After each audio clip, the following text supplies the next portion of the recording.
Eu gritava de dor na sala do hospital. E ele brindava com outra. É assim que começa essa história. Uma história de silêncio, de abandono e de um tipo de dor que não aparece nos exames. Eu sou a Dona Lourdes, tenho 66 anos, moro em Osasco, aqui em São Paulo, e vou te contar como foi parir uma filha sozinha, enquanto o pai dela sorria em outra cama. Se essa história mexer com o seu coração, já se inscreve no canal, comenta aqui embaixo, a avó tá sempre lendo tudo com carinho.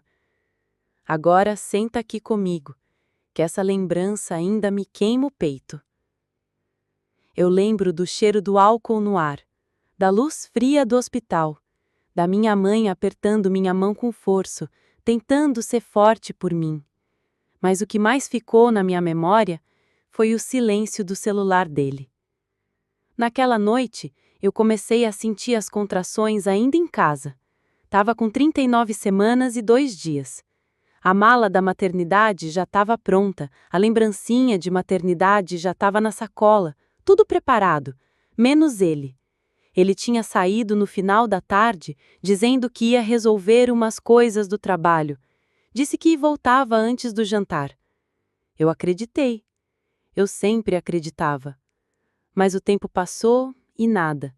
Mandei mensagem: amor, tá começando a doer, tô achando que é hoje. Nenhuma resposta. Liguei, caixa postal. De novo, caixa postal. O medo começou a apertar junto com a contração, e era só o começo. Minha mãe estava comigo em casa, graças a Deus. Eu não queria preocupá-la, mas também não conseguia esconder. As dores vinham em ondas, e com cada onda, a ausência dele parecia gritar mais alto. Ele era o pai da criança. Ele tinha prometido estar do meu lado. Ele tinha me jurado amor eterno quando eu engravidei. Disse que a gente ia ser uma família linda, mas naquele momento, ele era só um silêncio cruel. Quando a dor apertou de vez, minha mãe ligou para a ambulância. Eu não queria admitir que ele não estava. Mentia até para mim. Fui calada no trajeto, segurando o celular na mão, esperando ele ligar, responder, qualquer coisa. Mas o telefone continuava mudo.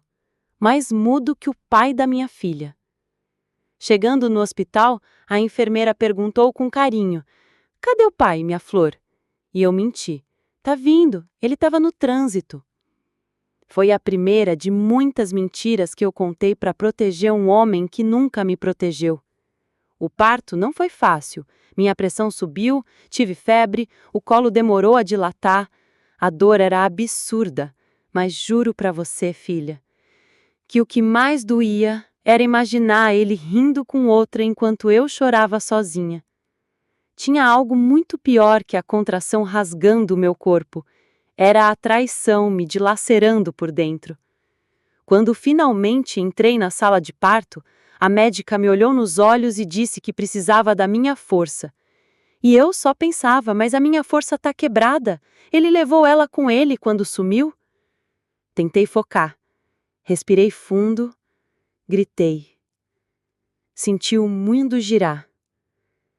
E no meio de tudo, um pensamento cruel me atravessou. Será que ele sabe que a filha dele está nascendo agora? A resposta doía mais do que o corte da cesariana. Minha filha nasceu linda, pequena, mas forte. Chorou alto, como quem também sentia a ausência dele. Eu chorei junto, mas não foi de alegria. Foi um choro de luto. Luto pelo sonho que morreu no mesmo dia em que minha filha nasceu. Luto por mim mesma. Pela mulher que acreditou. Na sala de recuperação, minha mãe me abraçou. Tentou sorrir e eu sorri também, mas era um sorriso sem dente, sem alma, só por fora. Eu não queria que minha filha visse o desespero nos meus olhos. Tirei uma foto com ela no colo, postei nas redes e marquei ele. Sim, eu ainda tentava chamar ele para a realidade. Ele visualizou. Não respondeu. Horas depois, enquanto minha filha mamava com dificuldade, vi no celular dele uma foto nova. Não era comigo, não era com a bebê, era em um restaurante, com ela.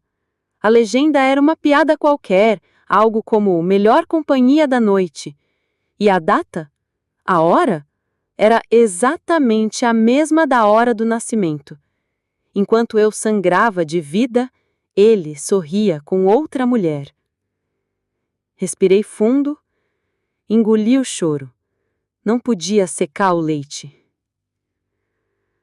Na manhã seguinte, ele apareceu. Entrou no quarto com um buquê de flores baratas, um sorriso falso e um perfume que não era meu. Era doce demais, enjoativo, igual da enfermeira que comentou: "Nossa, seu marido chegou cheirando forte, parece até perfume feminino." Eu fingi que não ouvi. Fingi tudo. A visita dele durou 15 minutos. Ele olhou para a filha, tirou uma selfie e foi embora dizendo que tinha uma reunião urgente. Eu não discuti, eu não chorei, eu só olhei para minha filha e prometi em silêncio: "Você nunca vai engolir o que eu engoli." Mas naquele momento, eu ainda não sabia que tudo estava prestes a piorar. O puerpério, dizem, é um tempo de delicadeza, de sensibilidade à flor da pele. Mas para mim, foi um campo minado. Cada pequena lembrança, cada cheiro, cada silêncio era uma bomba prestes a explodir dentro de mim. Naquela madrugada, a enfermeira veio me ajudar na amamentação. Eu ainda estava fraca e minha filha não conseguia pegar o peito direito. Ela dizia que era normal, que com paciência tudo se ajeita. Mas o que ela não sabia é que a minha paciência tinha ido embora junto com ele. No silêncio do hospital, entre um suspiro e outro, resolvi olhar de novo o celular. Eu devia estar dormindo, mas não consegui. O coração não deixava. E foi ali, entre a dor nos seios e a fragilidade do pós-parto, que abri as redes sociais e levei o golpe final. Ele tinha postado mais uma foto com ela. Não era qualquer foto, era íntima, perto demais. Eles estavam sorrindo, e a legenda dizia: "Alguns encontros mudam tudo." A data da postagem, exatamente a madrugada em que minha filha nasceu. A hora, enquanto eu chorava sozinha, implorando por uma resposta. Aquilo me destruiu de um jeito que não sei explicar. O leite desceu junto com as lágrimas, e não teve quem visse, porque todo mundo olhava para mim e via uma mãe feliz. Afinal, eu estava com meu bebê nos braços. Mas ninguém via o caos que se instalava aqui dentro. Tirei print, mandei para ele, não por raiva, mas porque ainda queria uma explicação. Ainda queria ouvir da boca dele que aquilo era um engano, uma coincidência, qualquer coisa que aliviasse a dor que estava me rasgando. Mas ele visualizou e não respondeu.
Dias depois de receber alta, voltei para casa com minha filha nos braços e um coração despedaçado no peito.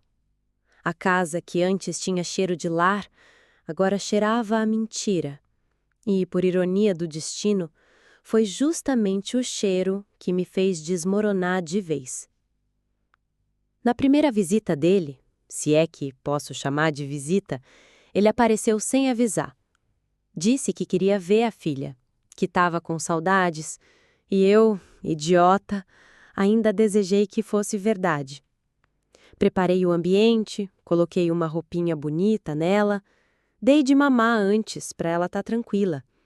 Eu ainda esperava um pedido de desculpas, uma tentativa de reconciliação, algo.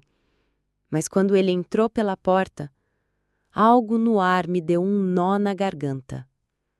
Era o perfume. Não o dele. O meu perfume. Aquele que eu usava todo dia, desde o começo do namoro. Que ele dizia adorar, que me dava de presente sempre que acabava. Mas naquele dia, ele estava usando o mesmo cheiro, só que não era em mim, era nela. O cheiro veio dele, das roupas dele, mas eu senti que não era coincidência, era transferência. Era como se agora outra mulher ocupasse o espaço que era meu, e ela usava meu perfume.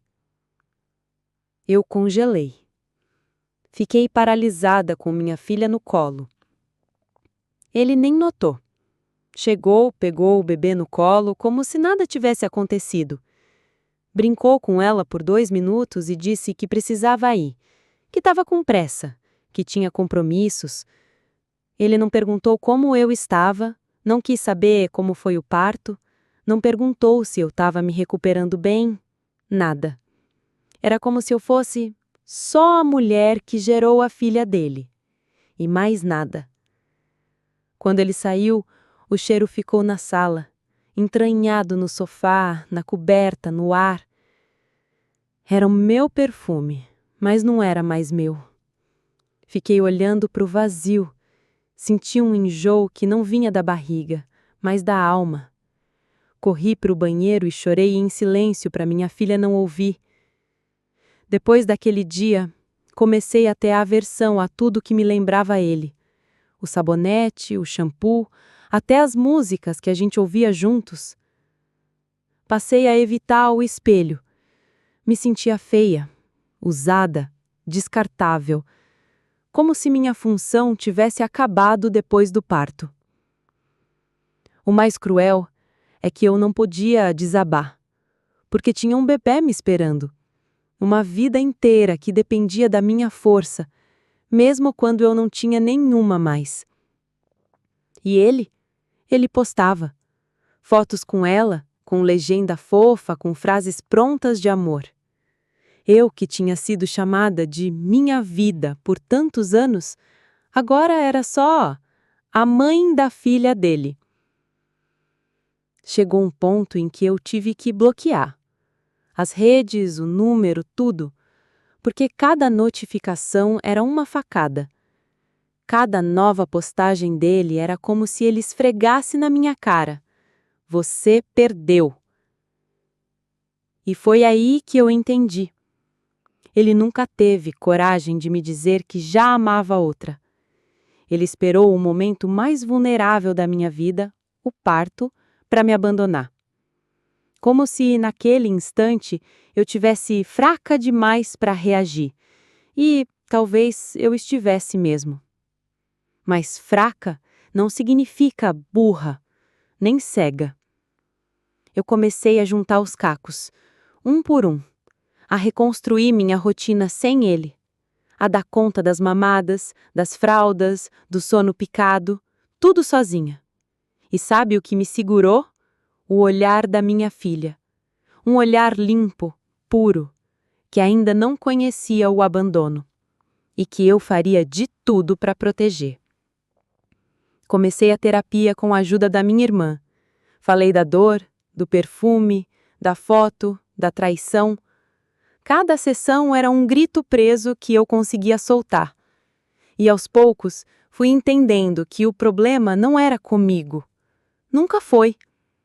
A enfermeira do posto de saúde, aquela que comentou do cheiro na visita ao hospital, me reencontrou e disse: "Você tá com outro brilho agora. Parece mais leve." E eu sorri, porque era verdade. Doía ainda, mas era uma dor que agora me lembrava que eu sobrevivi. Hoje em dia, não suporto mais aquele perfume. Só de sentir na rua, meu estômago revira. Mas aprendi a ver isso como um aviso do corpo, um lembrete de que nunca mais vou me permitir esquecer quem eu sou ou aceitar tão pouco de novo. E se você me perguntar se ainda dói, eu vou te dizer que sim. Mas dói diferente. Dói como cicatriz, não como ferida aberta. E eu sei que ainda tinha mais por vir. Foi numa dessas madrugadas silenciosas, com minha filha já com 3 semanas, que eu descobri mais uma peça do quebra-cabeça. E essa peça virou faca. Uma amiga minha, daquelas de infância, que estudou comigo e nunca perdeu contato, me mandou uma mensagem sem muitas palavras. "Lourdes, eu não queria te mostrar isso, mas acho que você precisa saber." Era uma captura de tela, de uma publicação. Era o perfil da mulher com quem ele estava. Eu já tinha visto de relance, mas nunca tinha investigado a fundo. Não tinha força. Mas naquela noite, com minha filha dormindo no meu peito, eu olhei. A legenda dizia: "Aniversário duplo do amor, meu e dele. Ele chegou com flores, risadas e promessas. Melhor noite da minha vida." E a data? Era exatamente o dia em que eu estava no hospital, com contrações, dilatando centímetro por centímetro de dor, parindo, sozinha. Minha filha nasceu no dia da traição, no dia do aniversário dela. O coração parou por um segundo. Juro que parou. Eu fiquei olhando para a tela como se fosse uma sentença, um veredito cruel. Ele não estava comigo porque estava com ela, comemorando, amando, prometendo. E eu? Eu estava me partindo em 2 por uma vida. Sozinha, ensanguentada, abandonada. As flores que ele levou para ela talvez fossem as mesmas que ele me entregou no dia seguinte. As palavras doces que ele disse para ela talvez tivessem sido ensaiadas entre um beijo e outro, enquanto minha filha chorava pelo primeiro respiro de vida. E sabe o que mais me doeu? O olhar dele no hospital, aquele que fugia da minha dor. Ainda me assombrava nos sonhos. Eu lembro exatamente do momento em que descobri a traição. Foi 2 dias antes do parto. Estava sozinha em casa, organizando as fraldas, os paninhos de boca, conferindo se tinha tudo para a maternidade. Ele tinha saído para resolver coisas do enxoval, foi o que disse. Naquela noite, sem querer, abri o e-mail dele. A conta estava conectada no nosso computador. Eu nunca fui de fuçar, mas ali algo me puxou, como se o meu corpo, mesmo grávida, já soubesse da verdade que minha cabeça ainda se recusava a ver. E lá estava. Reserva de restaurante para 2, no nome dele. Um jantar romântico, no mesmo lugar onde a gente comemorou o nosso noivado. A data? No dia seguinte ao parto marcado. E no corpo do e-mail, a confirmação. Mesa especial decorada para comemoração de aniversário. Aniversário dela. Eu fechei o computador e tremi. A dor nas costas se intensificou. Achei que era por causa da gravidez, mas não era. Era a mentira pesando nos ombros, nos ossos, no coração. Passei a noite acordada, em silêncio. Minha mãe dormia no outro quarto. Eu olhava para o teto e pensava: eu vou ter que parir com essa dor, com esse segredo engasgado? E foi o que aconteceu. No dia do parto, enquanto me preparavam, eu sentia o estômago embrulhado, um misto de medo, raiva e desamparo. Durante a cesárea, deitada, imóvel, eu repetia o nome dele em silêncio. Mas não era amor, era ódio, era desilusão, era uma despedida forçada e sem aviso. As luzes da sala cirúrgica refletiam no teto como se fossem olhos me vigiando. E a cada corte da tesoura parecia que minha alma também estava sendo aberta. Quando minha filha nasceu, eu chorei. Chorei por ela, mas também por mim, pela mulher que acreditou, que confiou, que se entregou inteira e que foi traída no momento mais vulnerável da vida.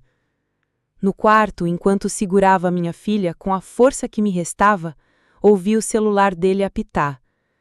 Ele tinha deixado o aparelho carregando do lado da cama, como sempre fazia. Talvez tenha esquecido, talvez tenha achado que eu não ia ver. Mas eu vi.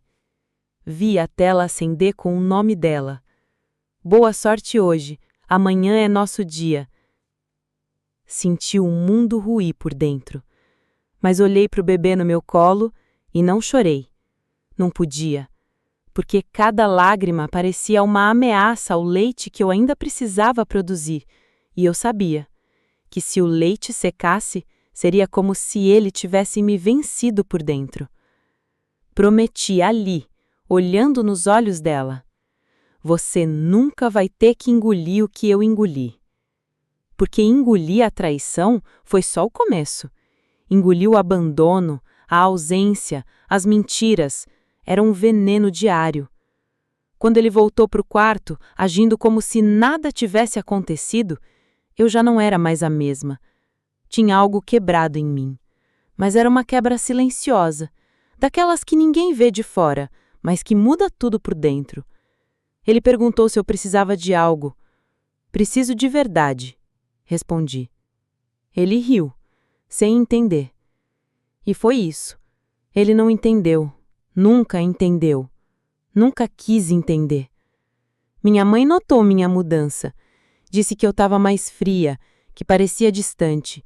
E eu estava mesmo, porque o que eu vivia ali não era um parto apenas, era uma separação velada, um adeus sem cerimônia, um fim que começou antes mesmo da nossa filha nascer.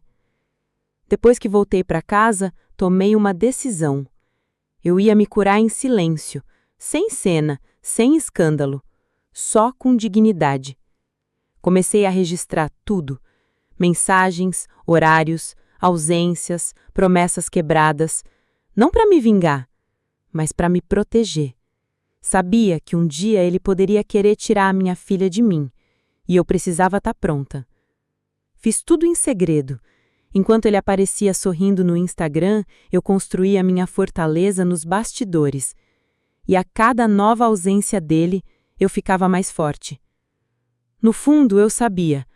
A justiça dele um dia viria, e não seria a minha mão que traria. Mas antes disso, ainda havia um momento que me quebraria mais uma vez. Um gesto, uma escolha, um ato de desprezo que deixaria marcas até hoje. E foi ali que tudo mudou de vez. A ficha caiu de vez algumas semanas depois. Ele apareceu, como sempre, sem avisar. Disse que queria passar o dia com a filha.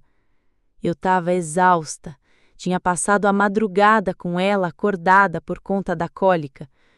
O corpo doía, o peito rachado, os olhos vermelhos de sono acumulado. Mesmo assim, deixei que ele entrasse. Sentei no sofá, a bebê no colo, e ele começou a falar de coisas banais.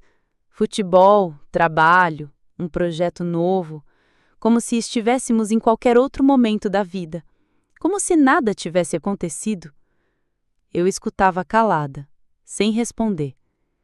Até que ele soltou, com a naturalidade de quem pede café: a gente precisa conversar sobre a guarda.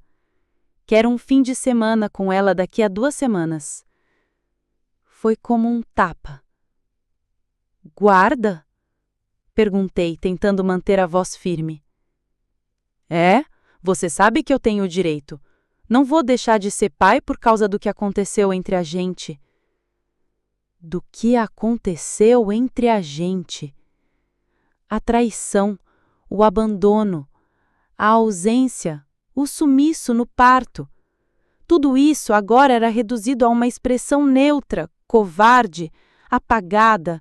O que aconteceu entre a gente. A dor subiu feito fogo pela garganta, mas não gritei, não chorei. Apenas disse: você já deixou de ser pai no dia em que escolheu outra cama enquanto eu paria nossa filha. O resto é só papel. Ele me olhou como se eu fosse injusta, como se o erro dele tivesse prazo de validade, como se eu devesse perdoar logo, seguir em frente, entregar minha filha de mãos beijadas.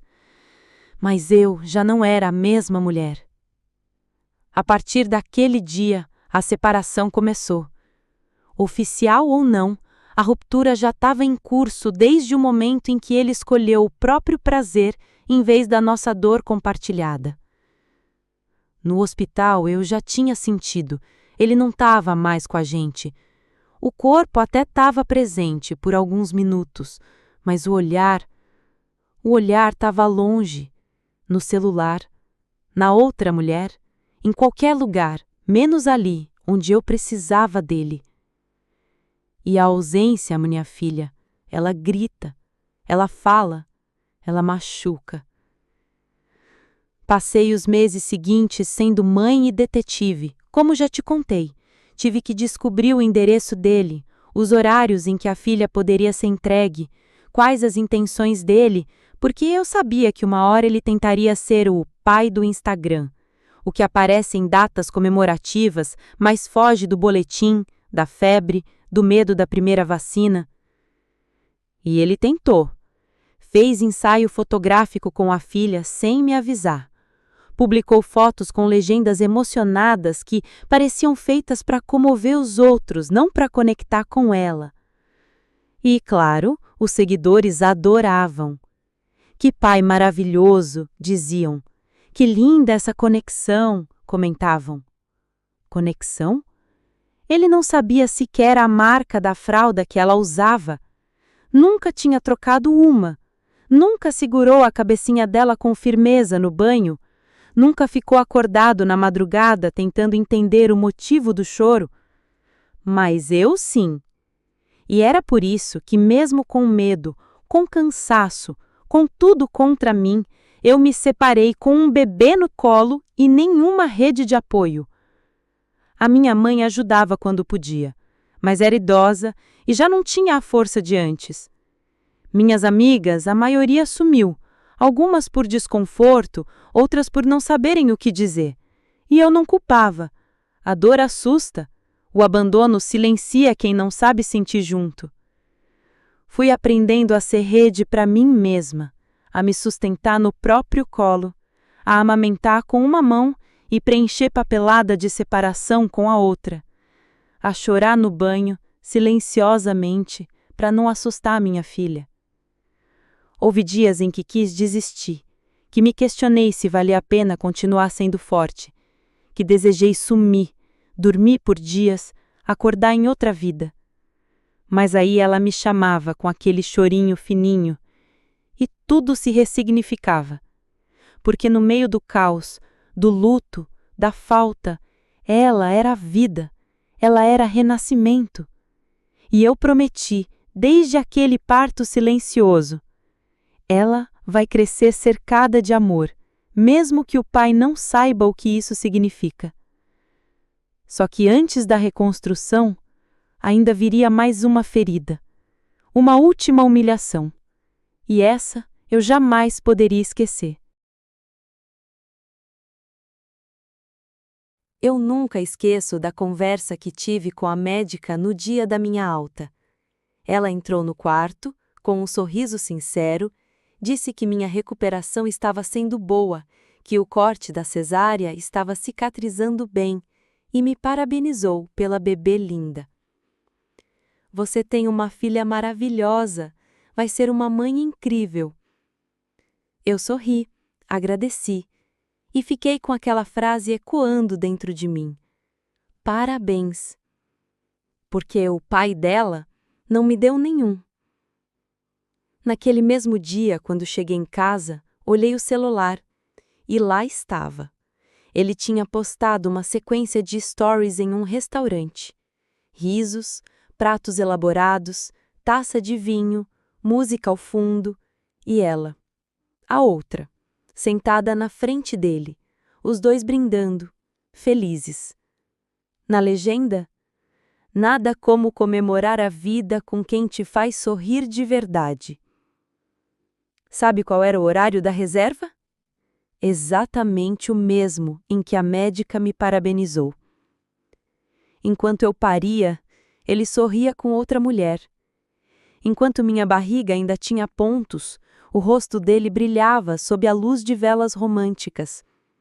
Enquanto eu tentava achar posição para dar de mamar com dor, ele segurava uma taça com leveza. Aquilo foi mais que traição. Foi desumanidade. No caminho para casa, quando saímos do hospital, ele dirigia em silêncio. Tinha ido nos buscar por obrigação. Não havia carinho, não havia cuidado. Lembro que tentei puxar assunto, mostrar minha filha, contar como ela tinha mamado melhor naquela manhã, mas ele estava longe, mexendo no celular, respondendo mensagens, sem sorrir, sem olhar para trás. Você está cansado? Perguntei. Um pouco. Respondeu sem tirar os olhos da tela. Cansado. Cansado de quê? De sorrir demais na noite anterior? De fingir uma vida dupla enquanto eu sangrava? Naquela hora tive certeza. Ele não era mais meu. E talvez nunca tivesse sido. Só que agora, nem da filha ele queria ser. Nos dias seguintes, o padrão se repetiu. Ele aparecia por obrigação. Vinha sem energia, ficava pouco tempo, evitava toque, evitava conversa. Chegava com presentes, mas saía sem levar nenhum afeto. E numa dessas visitas, algo em mim quebrou de vez. Minha filha estava chorando com cólica. Ele a pegou no colo, mas com uma expressão impaciente. Tentou ninar, mas sem jeito. Ela chorava mais. Ele bufou. Ela não para nunca. Foi como se tivesse me socado no peito. É um bebê, respondi seca. Eu sei, mas assim fica difícil. Difícil? Difícil é sangrar por dentro e por fora, sozinha. Difícil é dar de mamar com rachaduras no peito e a alma esvaziada. Difícil é ver quem deveria ser apoio virar peso. Difícil é sorrir para um bebê enquanto o pai some mais a cada dia. Naquela noite, quando ele saiu, fui para o quarto. Fechei a porta, deitei no chão e chorei sem som. Não por ele, mas por mim. Por ter aceitado tão pouco, por ter me calado tanto, por ter escondido a minha dor por vergonha, por não ter gritado. Meu leite secou 2 dias depois. A médica disse que podia ser hormonal, emocional, físico, mas eu sabia. Meu corpo decidiu parar. Meu corpo decidiu gritar, do único jeito que podia, recusando alimentar o que vinha daquela relação. E ali, com minha filha no colo, tomando fórmula, entendi que nem tudo a gente consegue nutrir. Algumas coisas secam, e tudo bem. Porque secar o leite não significa secar o amor. Significa proteger. Foi a primeira vez que pensei. Talvez seja possível reconstruir. Mas sem ele. E foi nessa ideia que me agarrei. Mas antes da libertação ainda havia uma última lembrança. Um gesto dele que me tiraria o chão de vez. E seria esse gesto que finalmente me empurraria para a vida de volta. Foi no primeiro mês de vida da minha filha que ele apareceu com um presente. Era um domingo de manhã, e ele chegou com um embrulho grande, enfeitado, cheio de fita. Sorriu, tentou parecer leve, como se nada tivesse acontecido. Trouxe um mimo para ela, disse, estendendo o pacote. Peguei com cuidado, agradeci, mas por dentro eu já estava em alerta. Eu não confiava mais nos gestos dele. Tudo me parecia calculado, teatral, feito para criar uma imagem e não para transmitir amor. Abri o presente. Era um vestido rosa, caro, de marca. E um par de sapatinhos combinando. Bonito, impecável, sem cheiro de bebê. Cheirava a loja, a dinheiro, a culpa disfarçada de zelo. Comprei com ela, ele disse, se referindo a outra. Ela tem bom gosto, né? Foi como se tivesse cuspido na minha cara. Aquilo não era um presente. Era uma afronta. Meu estômago revirou, mas eu não respondi. Apenas fechei o pacote de volta e disse: obrigada. A gente vai guardar para o dia certo. Mas aquele dia nunca chegou. Eu não vesti minha filha com aquela roupa. Não porque fosse feia, não porque fosse de outra mulher, mas porque não carregava amor. E eu não queria que a pele da minha filha sentisse o peso da minha dor. Guardei o vestido numa caixa, junto com outras lembranças que preferi não jogar fora. Fotos, documentos, papéis do hospital, não por apego, mas por registro, para nunca esquecer o que vivi. Para um dia, talvez, contar para ela, com a maturidade e a delicadeza que ela vai precisar para entender. Naquela mesma tarde, ele pediu para conversar. Sentamos na varanda, minha mãe estava no quarto com a bebê. Então estávamos sozinhos. Tô tentando fazer o que posso, não tá sendo fácil para mim também. Olhei para ele em silêncio. Não quero brigar, só quero que a gente consiga criar nossa filha em paz. Paz? Perguntei. Você quer paz depois de sumir no parto? Depois de postar foto com outra mulher no dia que sua filha nasceu? Paz? Ele se calou. Você me deixou sangrando. Me deixou no hospital sozinha, mentindo para a enfermeira, segurando a mão da minha mãe e engolindo choro para não secar o leite. E agora quer que eu sorria e finja que você é só mais um pai que tenta? Ele não respondeu. Mexeu no celular. Sempre o celular. Olha para mim pelo menos uma vez, pedi, a voz embargada. Ele olhou. E eu vi. Tava vazio. Você já foi embora, né? Perguntei. Ele balançou a cabeça, quase como um pedido de desculpa mudo. Já. Só não tive coragem de dizer. Foi ali que entendi. Ele nunca foi embora no dia do parto. Ele já tinha ido bem antes, talvez quando ela apareceu, talvez quando percebeu que ser pai exigia mais do que fotos bonitas e presentes de vitrine. Mas agora, eu também estava indo embora. E a diferença é que eu ia sem fugir. Ia com a verdade nos olhos, ia com minha filha nos braços, ia inteira, mesmo depois de partida tantas vezes. Quando ele saiu naquela tarde, não nos despedimos. Ele apenas disse: depois a gente vê os dias de visita. E sumiu.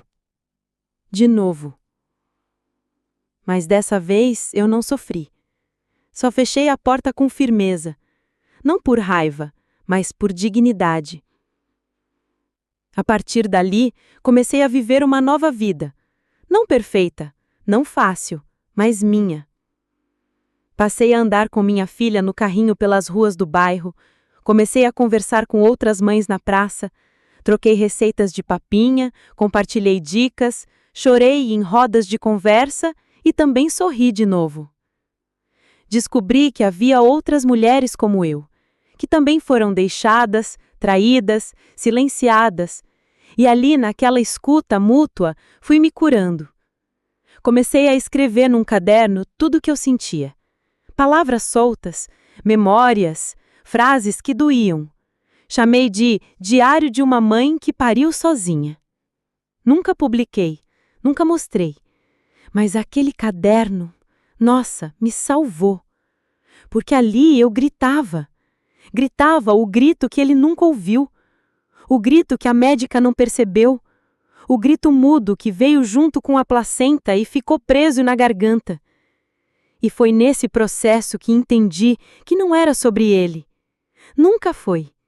Era sobre mim, sobre o que eu aceito, sobre o que eu deixo entrar, sobre o que eu entrego e, mais do que tudo, sobre o que eu mereço.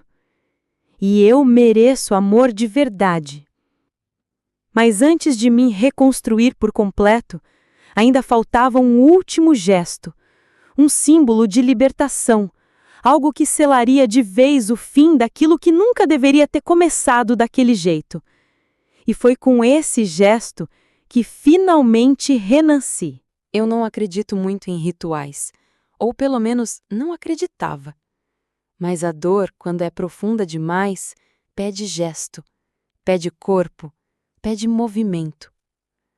Foi numa tarde de outono. Minha filha dormia no bercinho com aquela expressão tranquila que só os bebês têm quando não conhecem ainda a crueldade do mundo. Eu olhei para ela e senti uma paz leve que há muito tempo não visitava meu peito. E então me levantei. Fui até o armário, peguei a caixa onde guardei tudo, o vestido rosa, as fotos, os bilhetes, até a primeira ultrassonografia com o nome dele rabiscado no canto. Cada coisa daquela caixa pesava como pedra. Levei até o quintal.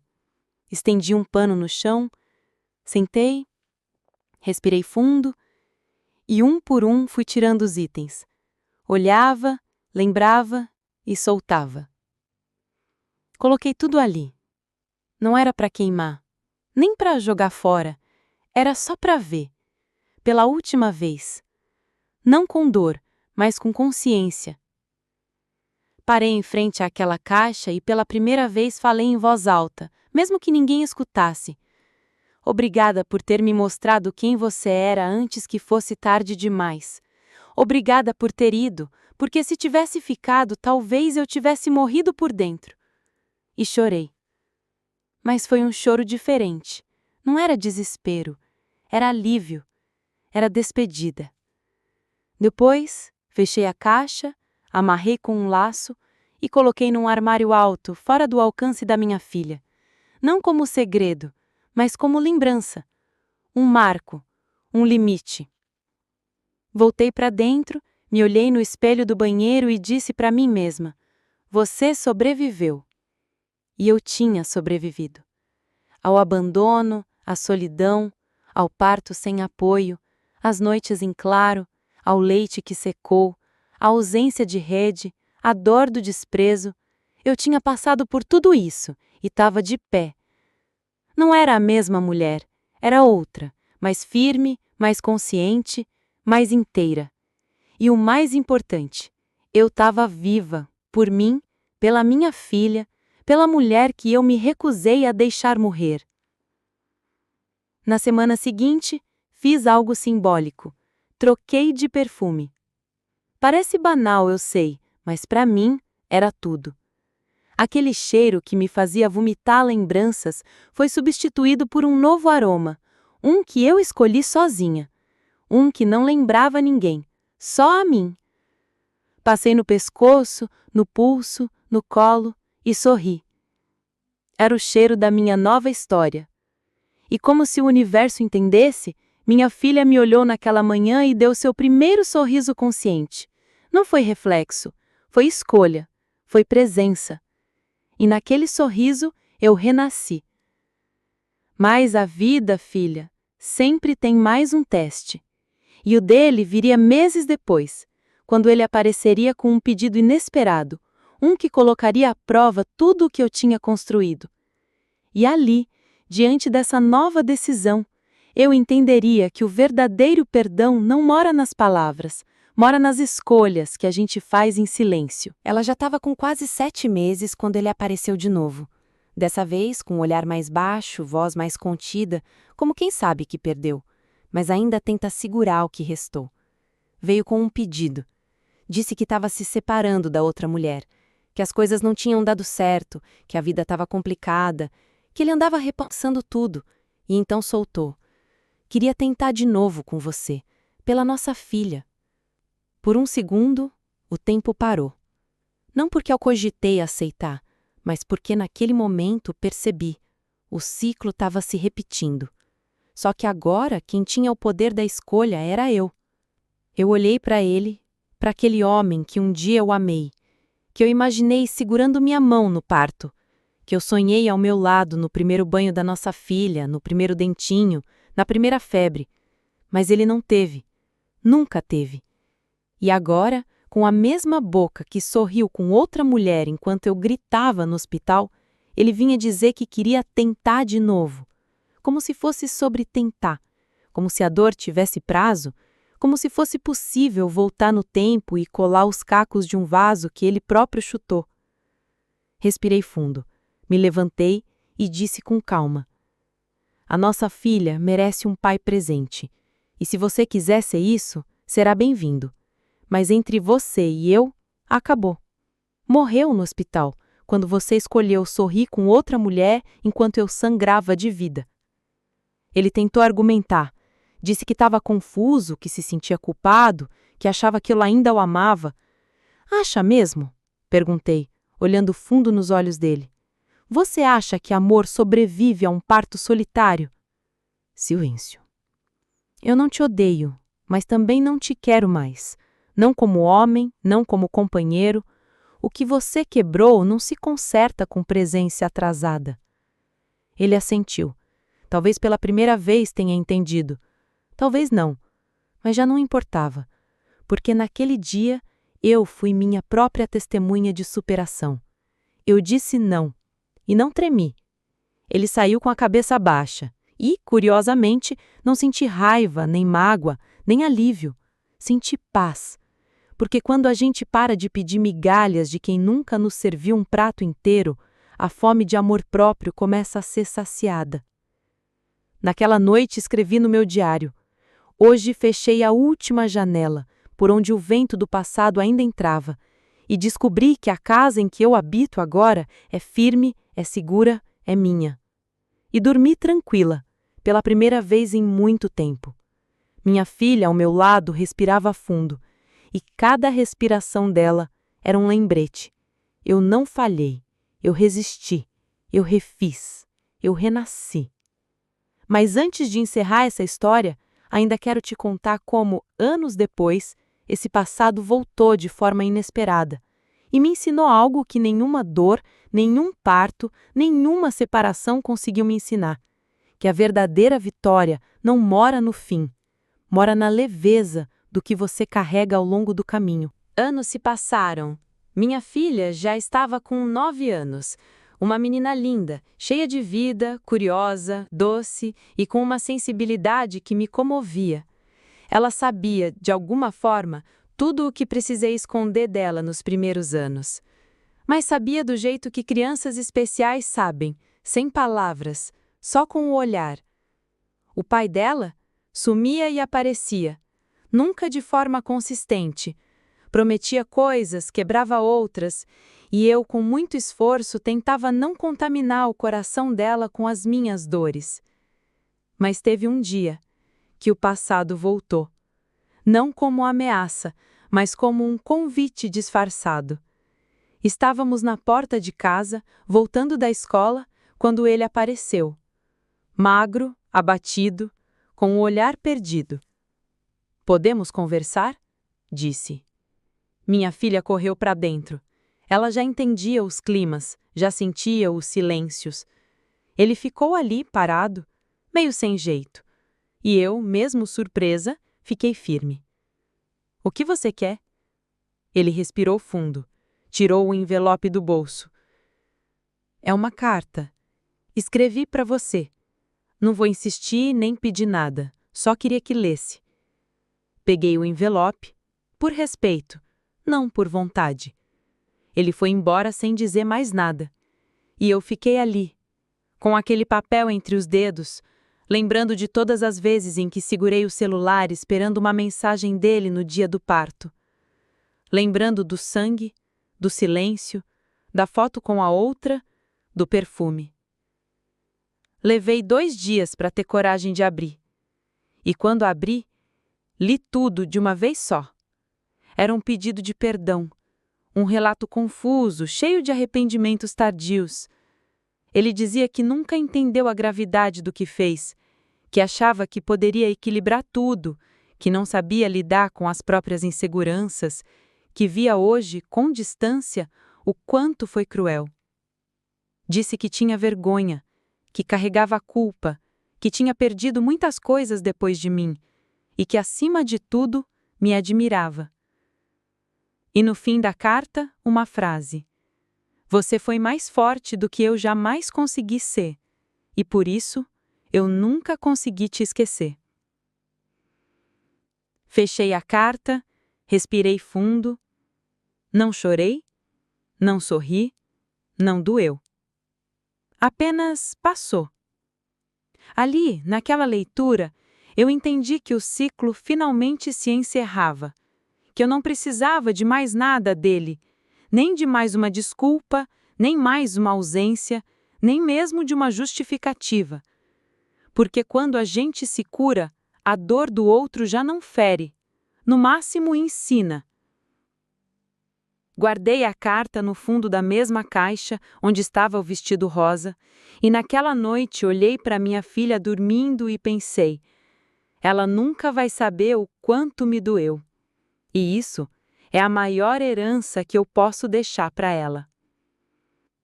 E talvez seja isso que eu mais queria te contar, minha filha. Que mesmo parindo sozinha, mesmo sendo deixada no momento mais vulnerável da vida, mesmo tendo que sangrar calada, eu venci. Não porque superei tudo com facilidade, mas porque continuei, um dia de cada vez. E no fim, isso é tudo que importa. Mas antes de encerrar, deixa a avó te dizer uma última coisa, porque tem algo que precisa ser dito. Algo que toda mulher que já viveu uma dor parecida precisa escutar e que talvez nunca tenha ouvido antes. Minha filha hoje é uma mulher feita. E eu sou uma avó. E se hoje eu conto essa história, não é para reabrir feridas. É para mostrar que mesmo as cicatrizes mais feias podem se transformar em marcas de honra. Eu não tenho orgulho do que vivi, mas tenho orgulho de ter sobrevivido. Muita gente acha que uma mulher forte é aquela que nunca cai, mas eu aprendi que a força de verdade mora na mulher que cai e levanta, que é humilhada e não se quebra, que sangra, mas segue. E se você, minha filha, ou você, mulher que me ouve agora, passou por algo parecido, se você também pariu sozinha, chorou no escuro, mentiu sobre um amor que te feriu ou sentiu que estava se desfazendo por dentro enquanto o mundo seguia como se nada, saiba, você não está sozinha. Eu tô aqui. Outras estão aqui. Somos muitas, silenciosas, mas fortes, feridas, mas inteiras. E cada lágrima sua tem um valor que ninguém nunca vai medir. Não aceite menos do que você merece. Não confunda migalha com carinho. E nunca, nunca pense que foi sua culpa. Homens fracos amam de forma fraca. E mulheres profundas sofrem de forma profunda. Mas também curam. E curam o mundo. Se eu pudesse voltar no tempo, não mudaria nada. Porque foi na dor que eu encontrei minha coragem.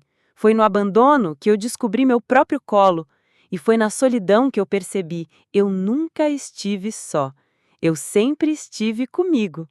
E isso, minha filha, ninguém tira da gente. Agora me conta aqui nos comentários, essa história falou com você? Já viveu algo parecido? A avó tá aqui para ler, responder e acolher, tá bom? Se essa história tocou seu coração, compartilha com alguém que precisa ouvir isso. Curte o vídeo, comenta aqui embaixo e se inscreve no canal. A avó vai estar por aqui, te esperando, com café, história e colo.